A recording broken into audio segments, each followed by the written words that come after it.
And then the last one to come in was Jane Mansfield. When I saw her on the door, I said, What if the most beautiful woman in the world was once called the ugliest baby anyone had ever seen? Before the fame, before the Oscars and diamond gowns, Sophia Loren drank water from a car radiator to survive.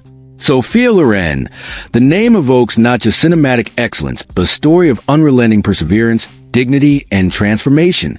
For over 7 decades, she has dazzled the world, not simply with her iconic beauty, but with a soul shaped by war, shame, hardship, and breathtaking resilience. Her life isn't just a tale of fame, but a chronicle of survival and triumph over the most unforgiving odds. Born in 1934 in a Roman clinic for unwed mothers, Sophia was the daughter of Romilda Villani, a woman of grace and ambition whose own dreams of Hollywood were thwarted by social condemnation and abandonment. Sophia's father, Riccardo Ciccolone, refused to recognize her or her sister Maria, denying them legitimacy and dignity.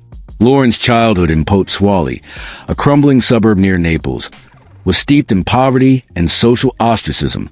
Hunger wasn't just a condition, it was a constant companion.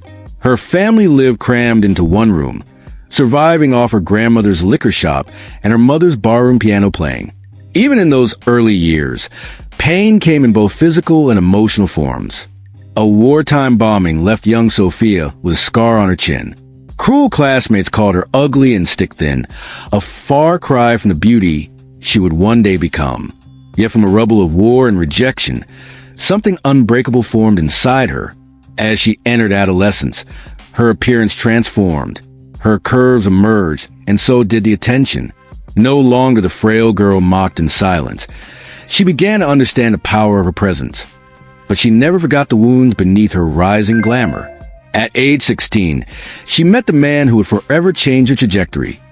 Carlo Ponti, a much older, married film producer. What began as mentorship quickly evolved into a complex love story, scandalous, passionate, and enduring. Ponti helped mold her career, even helping her choose her stage name, Sophia Loren. Despite the whispers of judgment that followed their relationship, Loren clung to the man who had seen her potential before the rest of the world did. Their love was tested by legal constraints. Italy did not allow divorce at the time, and societal scorn. Their first marriage in Mexico was condemned as bigamy. For years, they lived in exile, finally marrying legally in 1966 after obtaining French citizenship.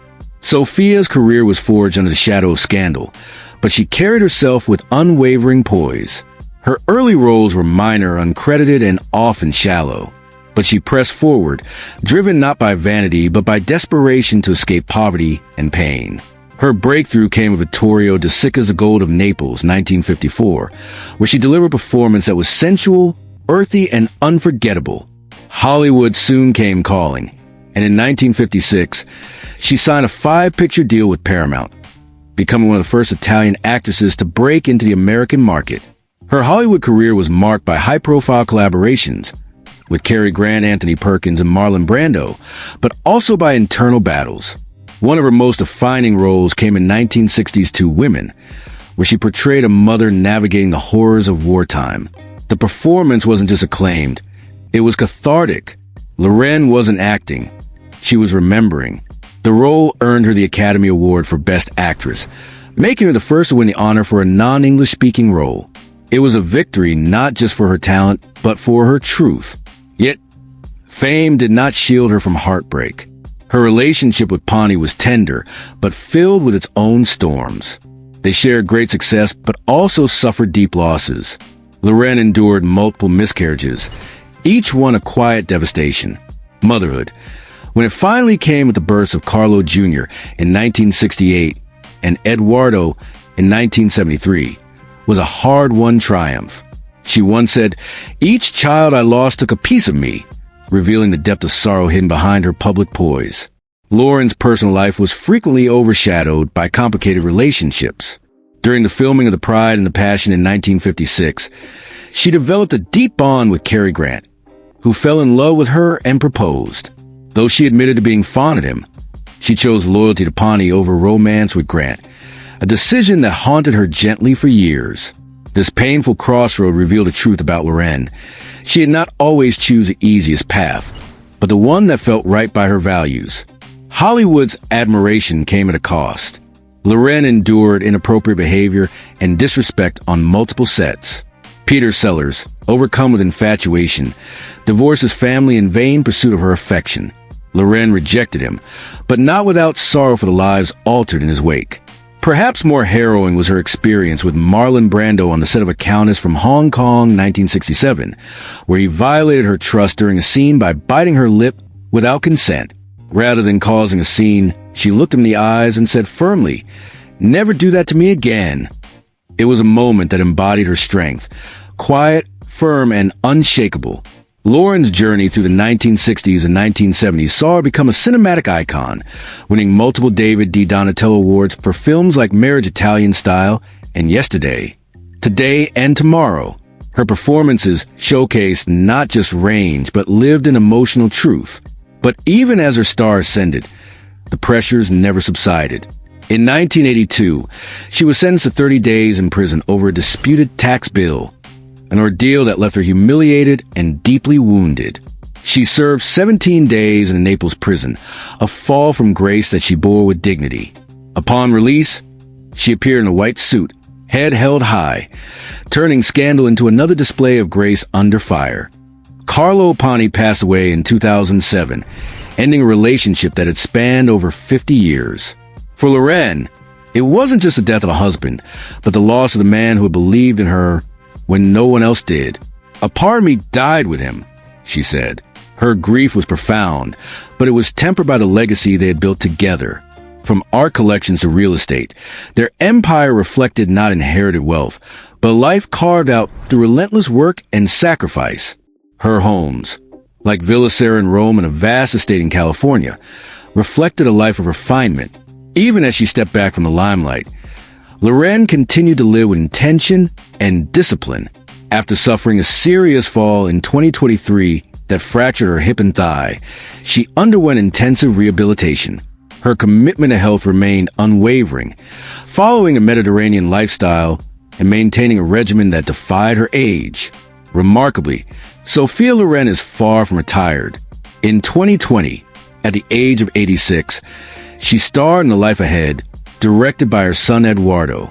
The performance was widely praised and served as a reminder that true artistry only deepens with experience. She has also been the subject of a moving Netflix documentary, What Would Sophia Loren Do?, and continues to be the face of luxury brands like Dolce & Gabbana. Financially, Loren's legacy is substantial. With a net worth estimated between $75 million and $150 million, her wealth reflects decades of savvy decisions and timeless appeal. Sales of fine art from her personal collection, including a Francis Bacon painting that fetched $16.5 million, underscore the depth of her accomplishments beyond cinema. But what remains more impressive than the numbers is what they represent.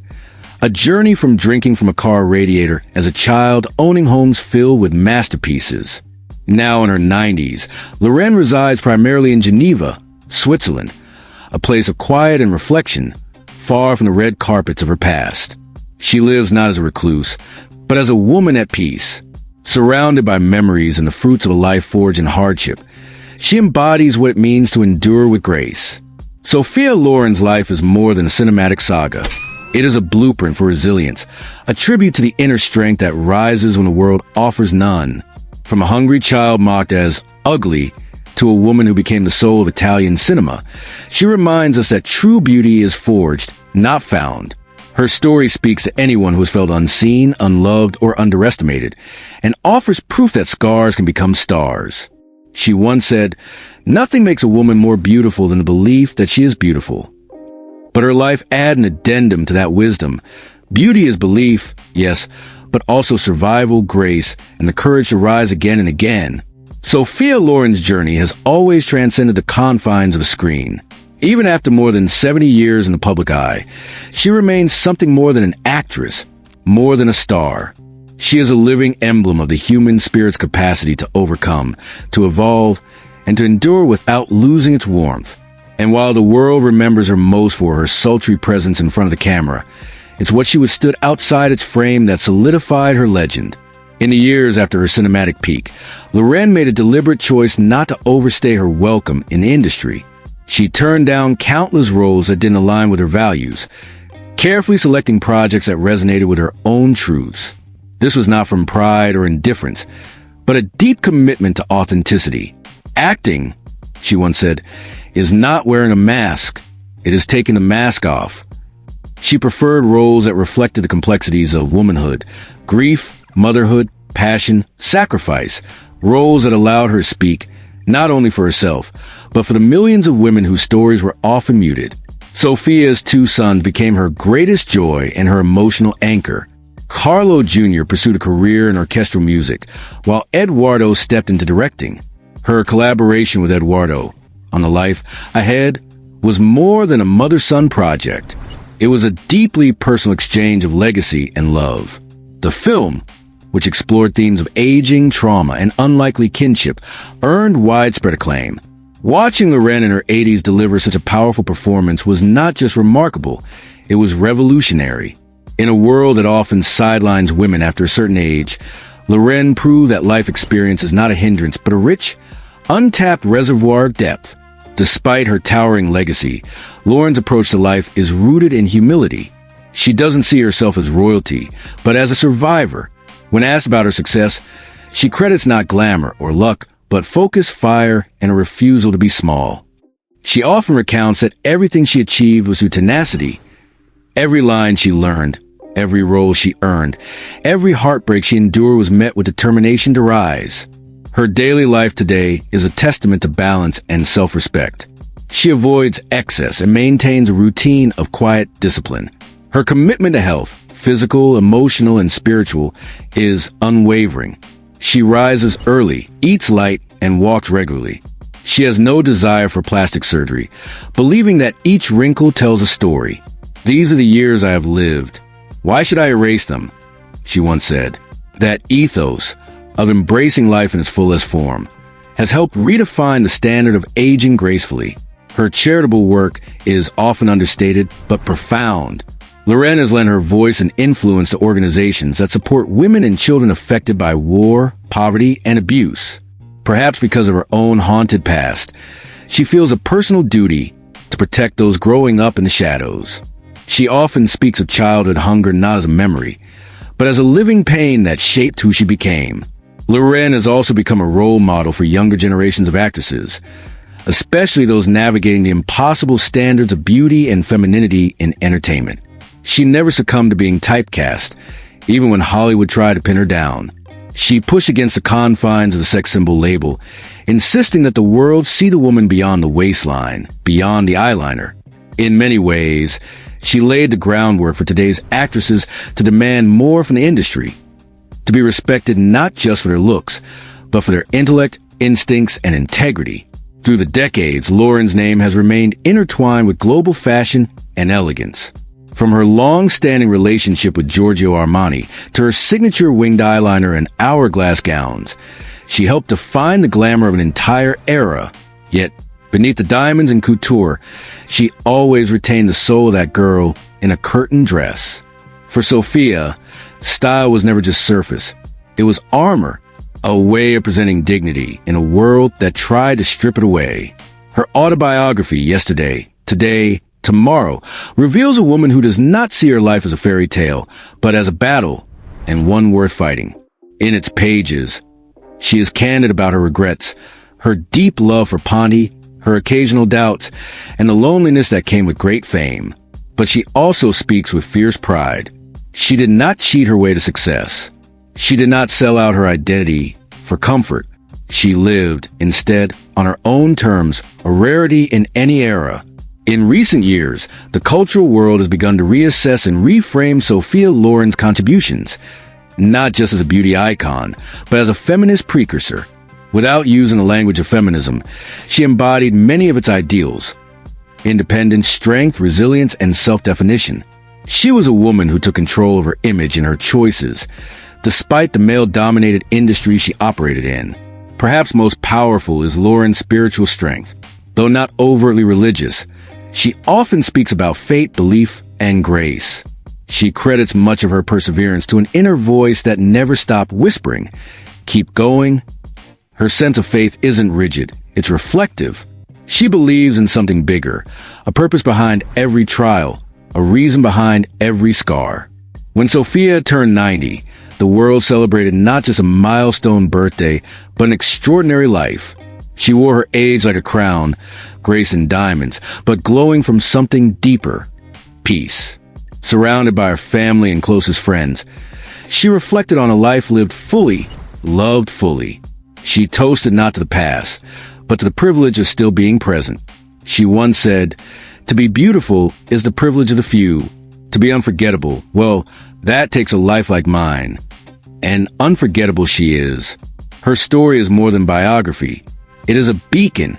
It tells us that even if you're born into darkness, with enough courage, you can light the world around you. Even if you are abandoned, mocked, wounded, you can rise again and again. Sophia Loren is not just a legend of film. She is a living poem written in resilience. Her stardom is etched in celluloid, but her legacy is inked in every woman who dares believe that dignity is not a gift, but a right. And her life, though glittered in fame, remains one of the most human, most hard-won stories ever told. Sophia Loren's life is a fairy tale. It's a battle cry wrapped in silk. From the ruins of wartime Naples to the peak of international stardom, she became more than an icon. She became a mirror, reflecting the strength, pain, and grace so many hide behind their smiles. Her journey reminds us that beauty can bloom from scars, and legacy isn't made from glamour. It's carved from grit. If this story moved you, leave a comment. What part of Sophia's journey struck your heart the hardest? Like and subscribe.